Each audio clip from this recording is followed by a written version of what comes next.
السلام علیکم ورحمۃ اللہ وبرکاتہ۔ حضرت حسن بصری رحمۃ اللہ علیہ نے فرمایا، ہر وہ دن جس میں انسان اللہ اور اللہ کے رسول صلی اللہ علیہ وسلم کی نافرمانی نہ کرے، وہ انسان کے لیے عید کا دن۔ اور عید انسان خوشی میں گزارتا ہے، عید کو انسان مناتا ہے، خوشی کا اظہار کرتا ہے۔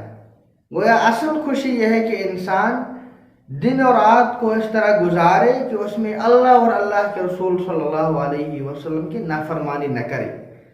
اور اصل خوشی یہ ہے کہ انسان اللہ اور اللہ کے رسول صلی اللہ علیہ وسلم کی نافرمانی نہ کرے۔ اللہ آپ کو بھی اور مجھے بھی اپنی نافرمانی اور رسول اکرم صلی اللہ علیہ وسلم کی نافرمانی سے بچائے۔ السلام علیکم ورحمۃ اللہ وبرکاتہ۔